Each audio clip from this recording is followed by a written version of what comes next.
I'm the underdog with the heroic heart. I'm Eric Jones Jr. I have to keep pushing for my kids. If I give up, what's that leave them with? Nothing. I have to understand that it's bigger than me. That it's not about me when I wake up and go to work. It's not about me when I'm reading to educate myself. It's not about me when I'm practicing my speeches. It's not about me. It's about my family.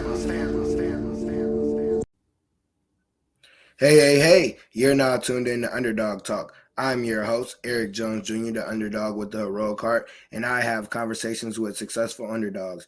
And today I have Miss Jillie Maria. How are you doing today? I am well, thank you. I hope you are. Yeah, I'm all right. I'm tired. I'm telling you, spring break can't come fast enough. I can't wait.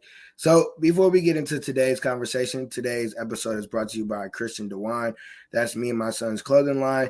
If you use the promo code Underdog Talk, and Underdog is spelled UNDDAWG Talk, you will get 15% off. We have t-shirts, we have sweatshirts, we have hoodies, we have the Underdog official t-shirts and hoodies on the website. So use the promo code.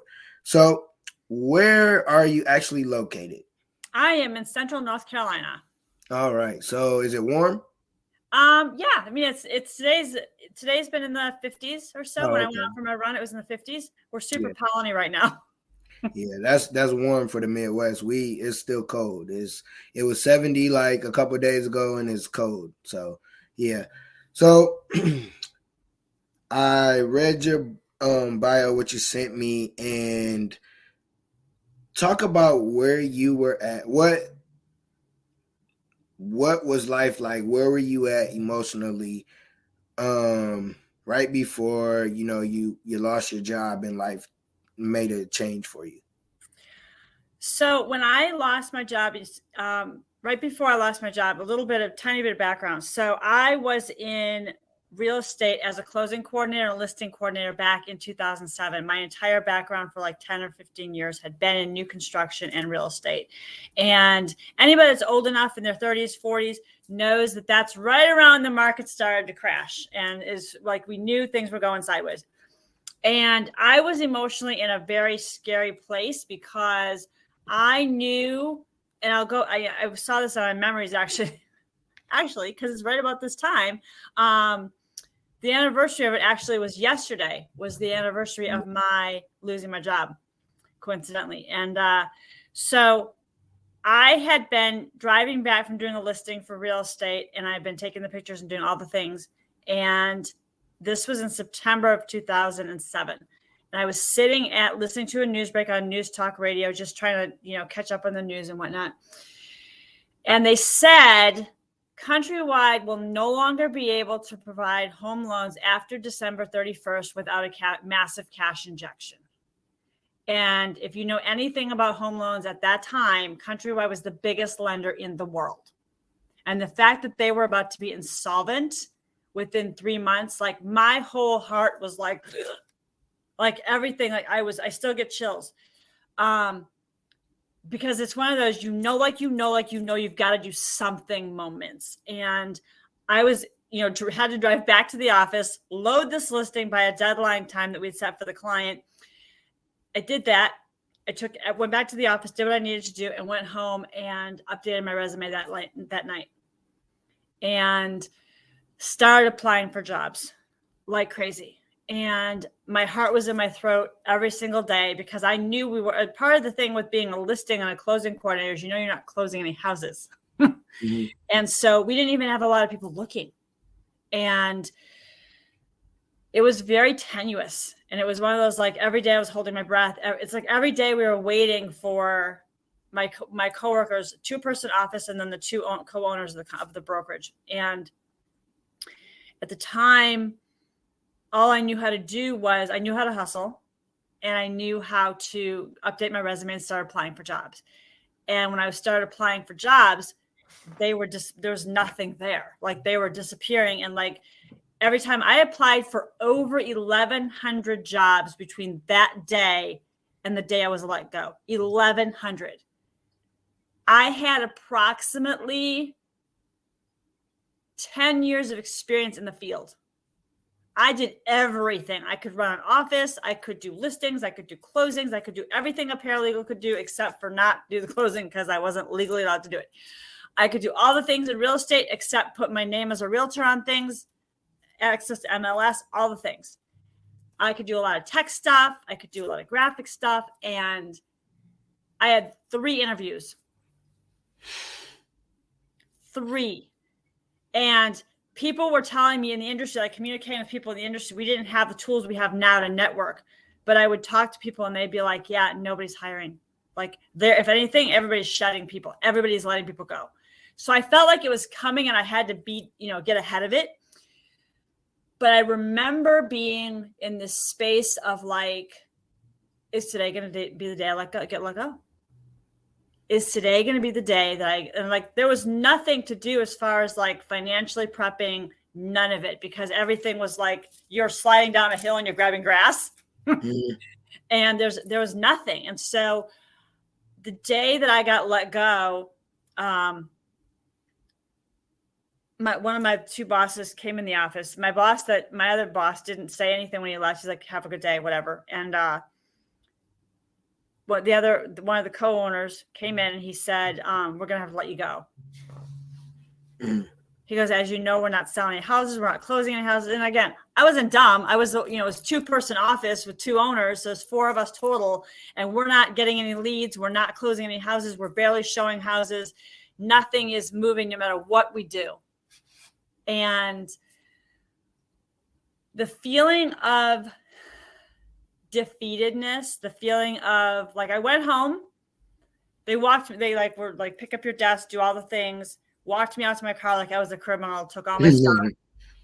And that is a really scary place to be in because it flips your world upside down. And you go from a space where you've given everything, and at least I do. I mean, I can't speak for everybody, but I feel like most of us we're in the mentality to do everything we can. Like my company is your company. Your company is my company. Like this is important. If we're not closing houses, I don't have a job. Duh. And so I had updated my resume. I'd done all the things. And even working with a career coach was like, you can, but she's like, I don't really have anything. There's nothing really there for administrative people. You're going to probably have to shift dramatically in what you're doing. Okay. I remember going home that night and calling my mom and saying, telling her I'd lost my job and being like, all I can do is now make it a part-time job to find a job. But you can't find jobs that aren't there. And so I went home and I sobbed my eyes out and I had comfort food for dinner. And I don't remember what I watched on TV, but I got up the next morning and it was like, you got to find a job. And then I also started looking at, because I'd always wanted to be an entrepreneur. Mm-hmm. I had always wanted to, I didn't know what I was going to do at the time. No idea. But I started looking for legitimate online jobs. And I started that day working for myself, working as an entrepreneur and becoming a freelancer and doing virtual assistant stuff, like anything that people needed. And I was working for like half of what I was making, but it was something.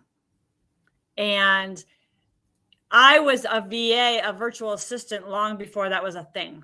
I was working from home long before 2 or 3 years ago, and everybody decided that everybody could possibly do it. I was doing it. And so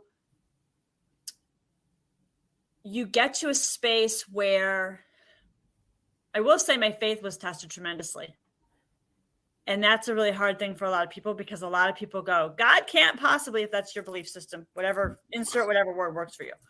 But a lot of people around me were saying things like, well, something will turn up. Or they'd say things like, well, like the atheists in my life were like, see, that's just proof that, if God was going to keep, if God was real, this and this and this. And I was like, wow, okay, that's not how I believe at all. And so it was a huge test of my faith. It was a huge test of my tenacity and my resilience and my being able to go, okay, what are you going to do to pivot? What are you going to do? Because you have no other option. So now when I see people go, oh, I applied for 20 jobs, and I'm like, with love, But the fact of the matter is one of my friends had said to me, what are your soft skills? Like, what are you good at that isn't going to be, that's never going to be a job title? Like organizing, managing people, managing situations, getting on the phone and, negotiating with people, talking people off of ledges is something I'm very, very good at, because you'd have homeowners that'd be calling you at 5 minutes to 5 on a Friday afternoon going, my house has been on the market for 27 days and nothing's happened and da-da-da. And you're trying to explain to them like this market is, without saying the market's going to complete crap. Yeah. It is crashing fast and there's nothing any of us can do about it. You picked a horrible time to sell your house and it's tremendously overpriced. You can't say any of that. Mm-hmm. And so, but all these little soft skills. And so it's an opportunity to shift. And I started really relying on like, what am I good at? And so I started looking for jobs that I potentially wanted to do, I was looking at like when they would list what they like 5 things they needed. I would look at, am I good at 60% of it? Can I do at least 60% of what they need? Because the reality of the situation is every job ought to stretch you. Mm-hmm. And so if you can be in a space where you're like, I know how to do that, and that. I have no idea how to do that, but I'm willing to learn it. And this skill over here that I have kind of translates to this. Apply. So I started applying for jobs. And here's the thing. Even if you don't get the job, a lot of times if I didn't get the job, I would ask the person that was hiring for feedback. And sometimes they'd be like, you're asking for too much money, or we really want someone who's already trained and can hit the ground running, or, we just found someone we liked better, or we want someone at that time, like a lot of the remote jobs, they wanted someone that was physically closer than I was. And so all okay, but good feedback. And I would say, never be afraid to ask for the feedback and use everything. You either win or you learn. And that's still a win, because you learn like someone had told me that I came off as very harsh. Okay, good to know. And so don't take anything that people are saying personally, because the hiring people are under just as much pressure as you are to find the right fit. And if they're the owner, like in my case, back then, the owners were looking for people for themselves. So a lot of times they were in a space where they were super crunchy and uncomfortable too, because they were so used to like having their office manager or someone else to push that task off on. And they couldn't afford any of that. Like anybody in real estate, anybody in anything related to construction, new construction, anything at that time, which was my wheelhouse, all of that like completely bottomed out. And so when I was looking for jobs, a lot of times it was like, or people that had never hired somebody and they were growing beyond capacity. So they're like, I don't know what I'm doing. I just can't do this anymore. It's not my zone of genius. So I need someone to come in and do the thing. And I'd be like, oh, okay, I can do that. So also be willing to stand in your power. Because, part of the notion of an underdog is that you can't do it. You won't do it. The odds are against you. And if you can allow yourself to be in a space of that, using that as a challenge, like really going, I bet you I can. I bet you I can. Because that's the thing, is when you rise up, every time you rise up, you get another feather in your cap, so to speak. And it also allows you to build on what you want to do. So like if your intention is not, because I always wanted to be an entrepreneur, I just didn't know what I wanted to do. Like I didn't feel like I had the skill set to do it, the knowledge base to do it. But then when I was backed into a corner, I had no other option. Guess who's becoming an entrepreneur? And so I got myself into that space. And then as I grew and started taking on more jobs and more jobs and more jobs, I started having people saying, I can't pay you this yet. I can pay you this rate and we can renegotiate in 3 months. Are you willing to learn this? Are you willing to learn this other thing? So like I was willing, for example, to learn HTML. I was willing to learn coding. I was willing to learn systems and backlinks and all kinds of other things that I had no idea how to do. But if you're hungry and you show them that, I would say, okay, can we have a conversation about, me getting a raise? Can we have a conversation about me taking on more tasks?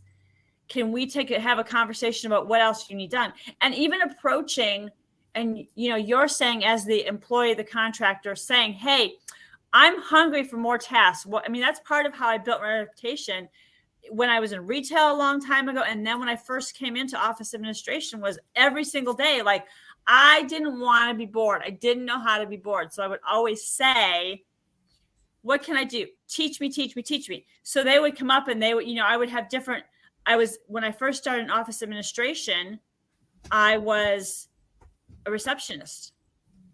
And so I would come up and they'd be like, all the other people from all the other departments would be grumbling. And I'd go, well, what are you doing? Will you show me? How can I help you? Can I do anything to support you? And I would always be asking questions and learning how to do things. And like, I would go stand back at the copier when the copier guy came to repair the copy machine, and I'd watch him do it so that I knew how to do things. So I knew how like when things got broken, they'd be like, well, because here's the thing. A lot of people are going to think that, well, why would I do that? Because here's the thing. If you save your company, you watch them do it. So you know how to change the toner. You know how to change the giant toner cartridge, which costs you money if your company's not on a plan to do it.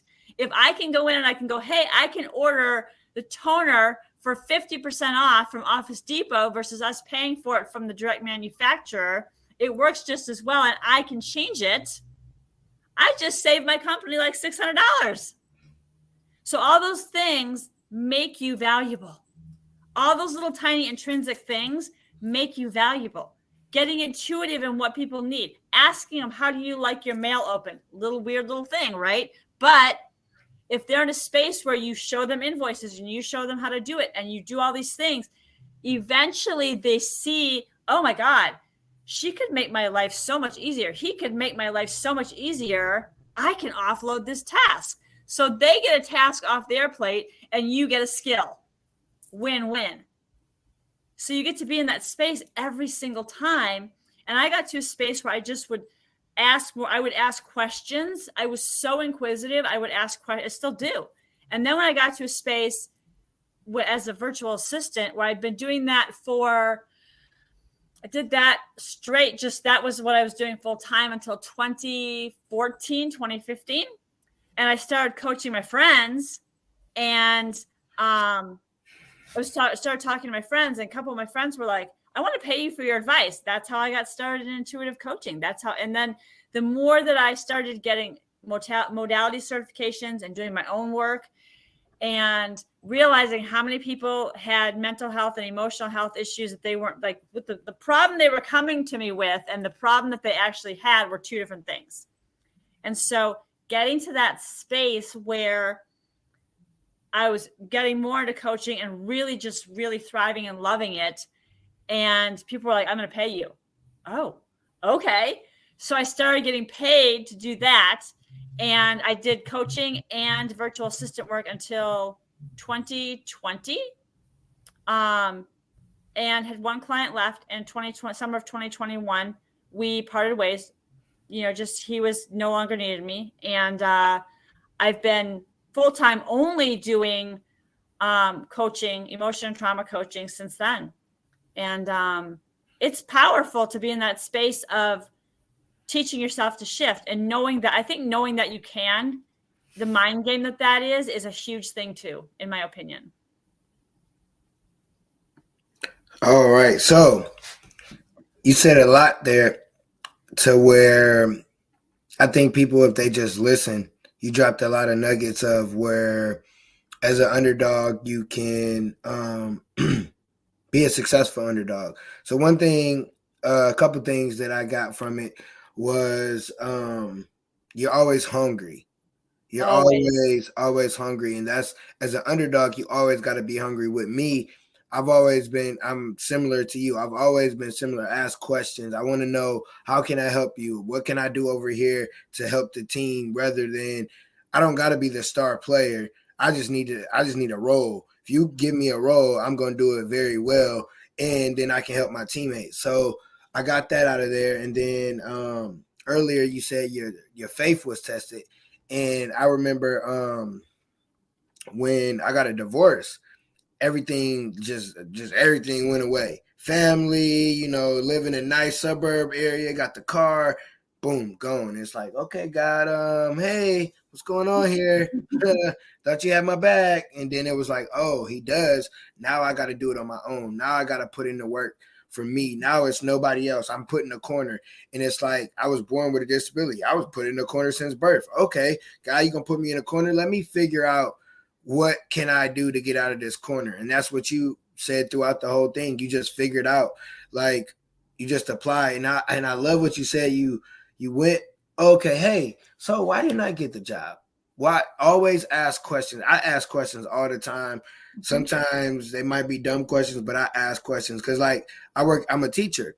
I don't like answering emails. I come to the assistant principal, or she's a coach. She's my hey, what do you need me to do? So explain it to me in simple form. All the email stuff, no, explain it to me. And then it's like, oh, okay, that's what I need to do. Now I understand, because if I didn't ask those questions, or if I didn't explain to them how I'm able to learn, then, I wouldn't have a job. So like you said, you only got to know a little bit. I'm a teacher. I hated school when I was in school. I graduated with a 1.7, a 2-time college dropout, and I'm a teacher because I know 60%, maybe a little more. I know how to, be around kids, teach them, help them in life skills. Oh, now I got to learn curriculum and this. Oh, okay, that's not that hard. Now I'm doing what I guess what God has for me, because this definitely wasn't for me. This wasn't my choice, but it's because I lost a job. And when I lost a job, like you said, long as you know enough, and the lady, she worked at, or she didn't work she was at my church. She's like, you need a job. You can be a student, a teacher assistant.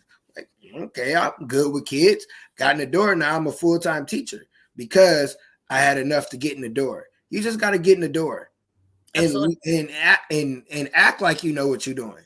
Like, don't get in the door and, oh, well, I didn't learn. No, you better figure it out. You better Google, YouTube, something, because if you get in the door and that's God's way of saying, hey, I'm giving you this opportunity, what you going to do with it? You said you wanted some more money. That's the crazy thing. I said I wanted some more money. I became a preschool teacher. I said I wanted some more money. Now I'm a kindergarten teacher. Okay, God, what can I get out the school system? That's all I want. I want to help the school, but I don't want to be in the school. But to what you're saying is, you can't lose your faith, because God always has a plan for you. Your plan ain't God's plan. You think you're going to go down this road, you're going to be this and that. Nope. Just like you said, as a kid, I knew I was going to be an entrepreneur. I didn't know what the heck I was going to be doing, what it looked like. But as I got older, well, it took me 30 years to figure it out. But I understood, oh, this is what I'm supposed to be doing. And it's something I would do even if I'm not getting paid. Sometimes people go and want to go do what their friends do, or go do what's cool or what's hot. And that's not you. That's not your purpose. You have to figure out what your purpose is to help. Like you said, you start off with your friends. Your friends like, hold on, you so cold. Hey, I'm gonna pay you. I'm gonna throw you a couple of dollars, because they understood you wasn't doing this. Is not a hobby. This is not something you're doing to say it's cool. No, I'm trying to help your life. You my friend. I'm gonna help your life. Now I can help other people because I helped you, and I love that part about it, because you broke down a lot of different things that I can't wait for people to rewatch it and listen to, of the different steps. You save the company money. Now you're valuable. You serve. Any job, anything you do, you serve. You help other people. And that's where you get where you're at now. When you help other people, you get stuff. When you're nice, when you open the door, when you do little stuff and help people and you serve them, that happens to you. And people don't understand that. It don't gotta look pretty. It don't gotta look sexy. You ain't gotta be all over the internet or none of that. It's about what you do when you're helping people. Because when you help people and God see that, you're going to get blessed. So I love how you broke down your story. So when you, it took you some years to get to being an entrepreneur and getting to where you're at. Yes. Now where you're at, Give me one story, one thing that happened to you as you're on this journey that made you be like, maybe I shouldn't be doing this. Or did nothing like that happen to you? Oh no, that happens about every 3 years. It's actually happening now as well. That it's when you get to the space where, you're not getting what you, and I always, whenever I have an idea, I always run it by a couple of my closest friends and say, hey, tell me about wording, tell me about language, tell me about the feeling of it. What do you think, how it, because our energy leads. So if we can be in a space of like, your energy is leading from a space of like, oh my God, I don't have any money, versus like, oh my God, I want to serve. And I'm so excited to serve. Those are two different energies. Mm-hmm. But we get to be in a space of, one, how do I serve? And that's honestly, me getting to pivot has happened so many times that I'm in a space now where I'm like, okay, it's not a question of, am I pivoting? It's a question of, what does that look like? Because so often a lot of times we get in our ego and we get really we get frustrated and we get scared. And I break it down for people. I'm like, frustration is the space between where we are and where we think we should be, where we want to be, where we imagine that we would be. And so if we can be in the space of like, oh, I'm experiencing frustration. Okay, so I'm where I am. Where did I think I would be? So like, what's the pin? What's the sticky point in your situation that you're trying to get out of? Because if you can then reach into that and say, okay, so if people aren't responding to this thing and I want to serve, what does that look like?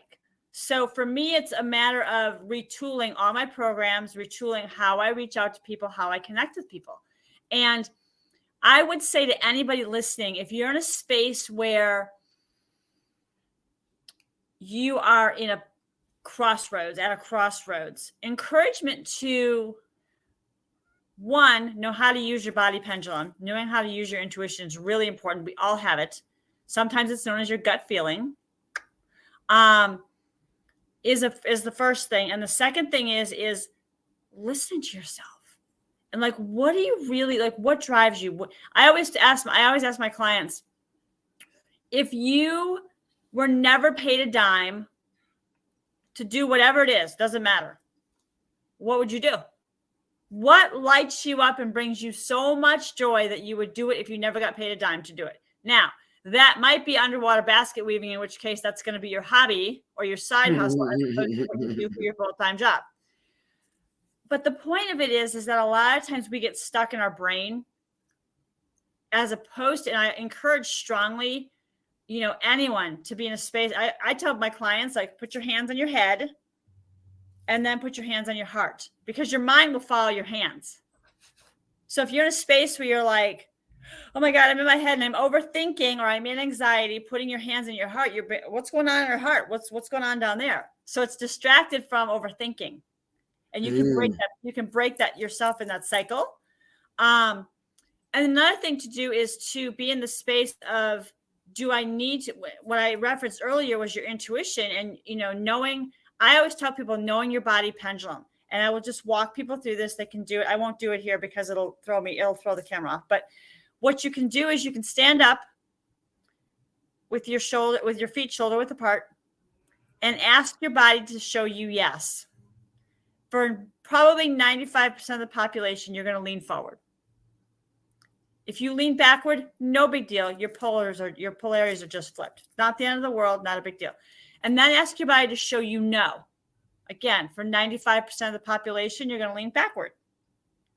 So then asking yourself questions or making statements, like I would say to calibrate it, right? So I would say things like, I'm a woman. I live in North Carolina. It's March. Things like that. Those are true statements. So knowing where in my body I feel that, like, yes, that true statement. And then saying things like, I live in California. Things that are blatantly false. And just noticing where you feel that, how it feels in your body. Because when you know that yes and that no, you can use it for things like, is it in my best and highest interest to pivot completely out of teaching, in your case, into whatever else? And you can know in your body, like what your body want, like what the truth is for you, what your soul truth is. So, and a lot of times people go, oh, that's really woo woo. And I'm like, no, but it's really useful. It's like if you get a gut feeling like you should or should not get on a bus, or you should or should not go to this interview, or like, it's not a good idea for you to leave the club right now, or or don't put that. Like one of my friends about 6 months ago was at a bar and she had this feeling. She walked away. She'd gone to the bathroom. She came back from the bathroom. She had a feeling that something was in her drink, and she was about to sip it. And she's like, you know what? No. And she messaged me and said, hey, I just did this. What are you getting on? And I'm like, yeah, don't touch that drink. I know what's going on. And, save yourself probably getting really sick. But again, using your intuition, when you're an underdog, when you're in that space of, and here's the thing, part of the underdog is our own self. Mm-hmm. We are our biggest, bar none. We are our biggest challenge. We are our own biggest obstacle. And we can be in a space of, I used to do Spartan racing a long time ago. And I saw a lot of people with abilities, special abilities, not disabilities, special abilities, racing. I saw people that were paraplegics racing. I saw people that were war wounded, climbing ropes and doing obstacles that society would tell them they shouldn't be allowed to, they shouldn't be able to do. And so being in a space of, how can I make this work? And I would tell people, listen, I know 4 different ways to throw a spear. I know 3 different ways to carry a bucket. I use only one, but I can tell you all these different ways to do the things. So it's a matter of, in anything, whether it's your career, whether it's your life, no matter what it is. Again, like I said earlier, it's a matter of adaptability. It's like you were talking about earlier. It's a matter of adaptability. If someone tells you you can't do a thing, decide you can. Decide you're going to figure it out. Being in the space of like, well, you can't do that. Watch me. I had someone years back when I was in retail say, you can't do that. Someone can't do that. I'm like, okay. And I went and put on gloves and climbed this razor wire fence.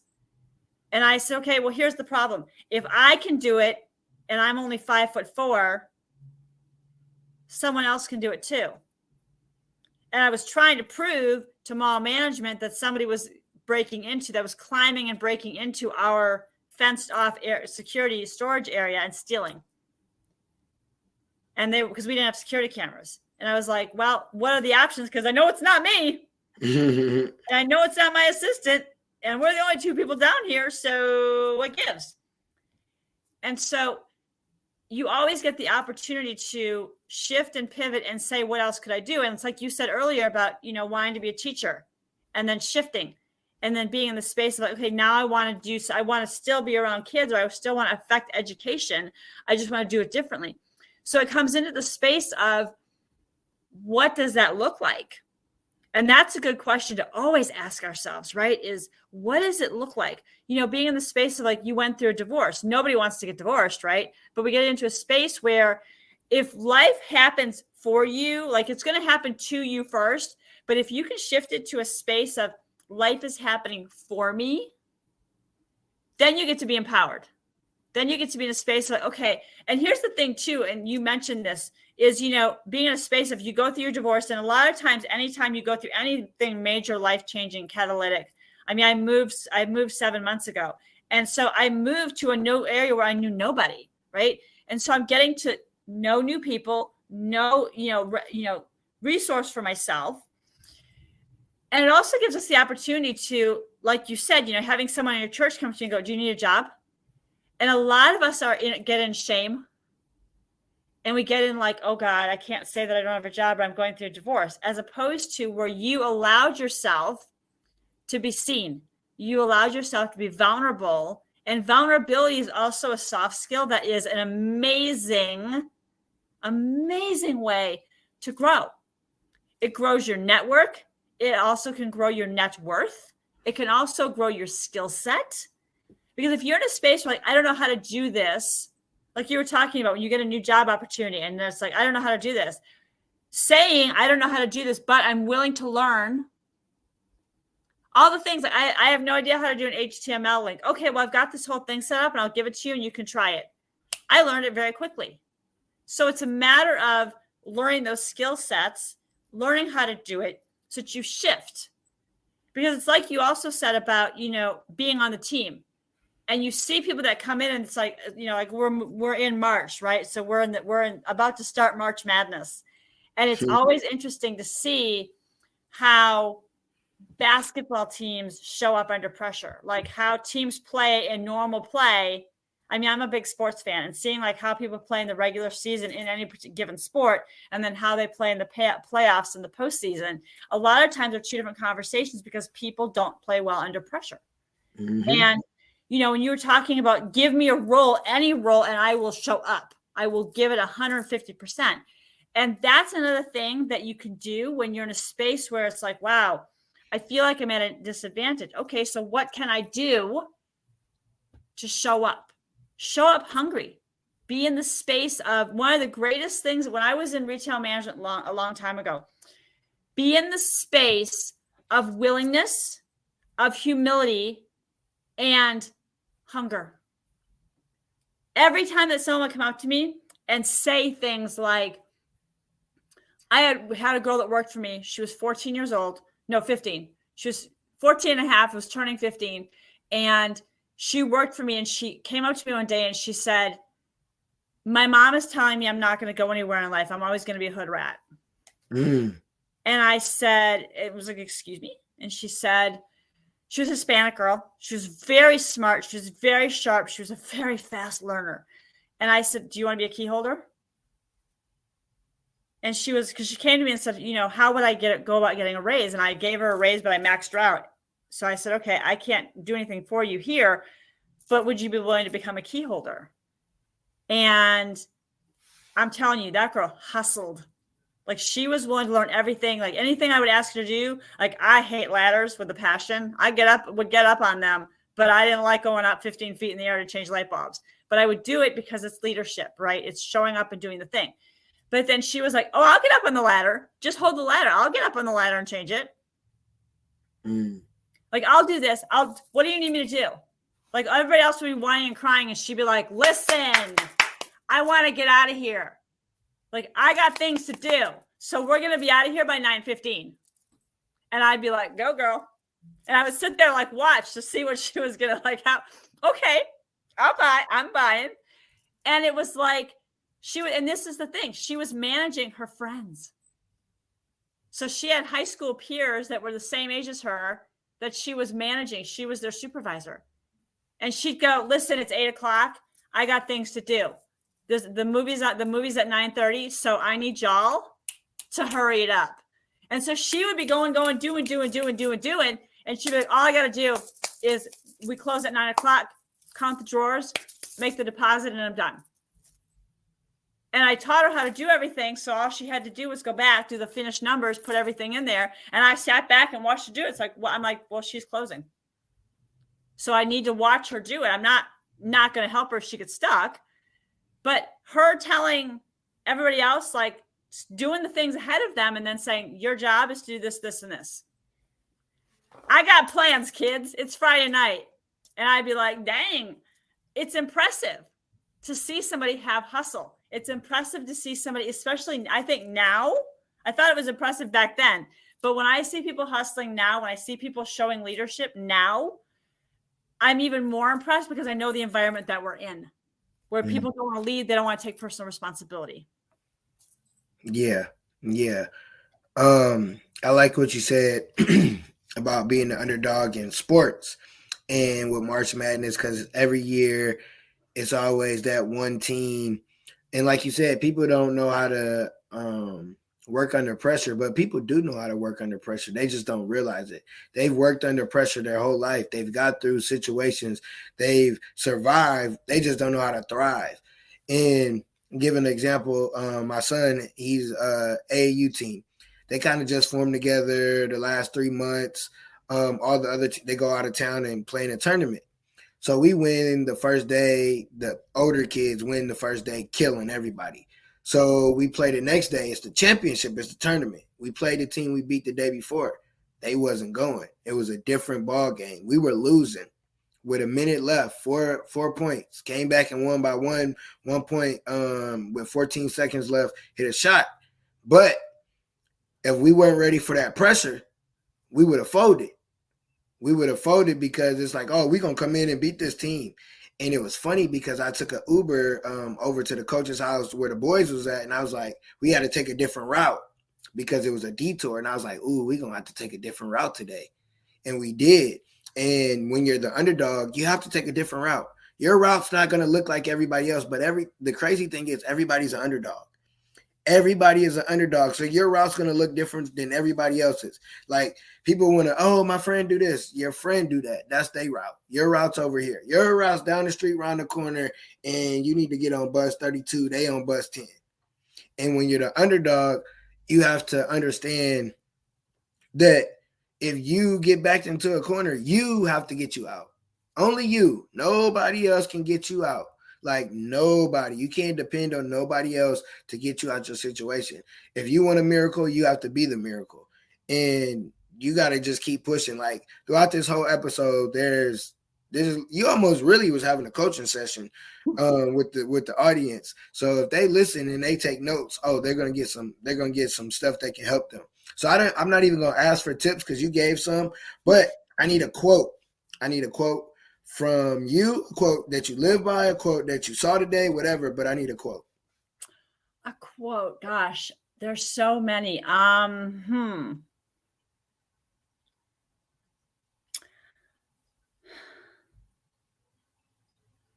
would say, you know what?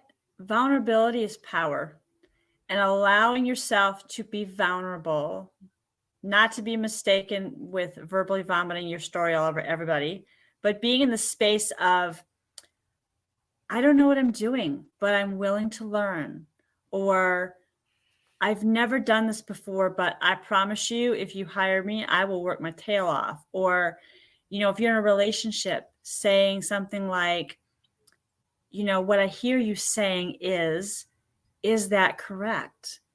And softening your voice and allowing yourself to be heard. Vulnerability is power. I love that. I love it because it's true. And that's me. And I like what you said. Like you can't be vulnerable with everybody, but being vulnerable as a speaker and as a podcast host, like that helps because sometimes people see people and have a show, or just because you do something different or you're on social media a lot, they think that you're different. No, we go through the same. I go through all the shit that everybody else in the world go through. Like I might go through some more, but I wake up every day with a smile on my face. But being vulnerable helps. Like it helps other people. It's not you being vulnerable to the right people, to the right audience isn't for you, it's for them. Because they want to see that you're human. They want to see that they're able to relate to you. So I love that. Vulnerability is power. So tell the audience how they can reach you on social media or just the internet. They can find me at jilliemaria.com, my website, JILLIEMARIA.com. I'm also on Instagram, Fire and Ice, TL Coaching. They can find me on Fire and Ice Transformational Coaching on Facebook as well. Thank you. I want to say thank you because this was last minute and I love it, especially about what you said with saying things that are actually true and then saying things that you kind of want to happen, see how your body moves. That's something that I needed to hear. So it's something that I'm definitely going to do. So I appreciate you reaching out. And the reason you were different. Everybody else, I'm interested. You said, hey, this is what I do. I said, oh, okay.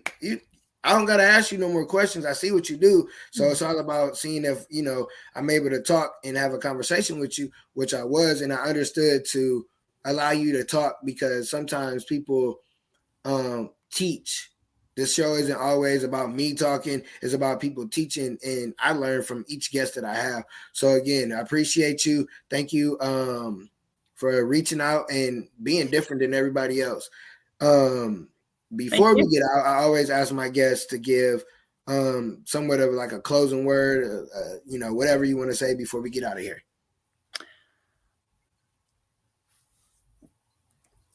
Don't be afraid of pivoting, because honestly, every time that I've been in a space where I've been backed against a wall, every time when I've been either an underdog or I've been in a space where it's like, it is a huge opportunity to move into possibility.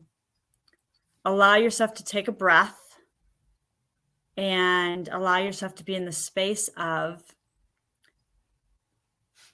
what exciting thing is going to happen next, because your body looks at fear and excitement the same way. And it's a pretty awesome thing when you stop and realize that. And then you get to go, oh, okay, how can I shift? What can I do? How can I make this work? On that note, peace, one love.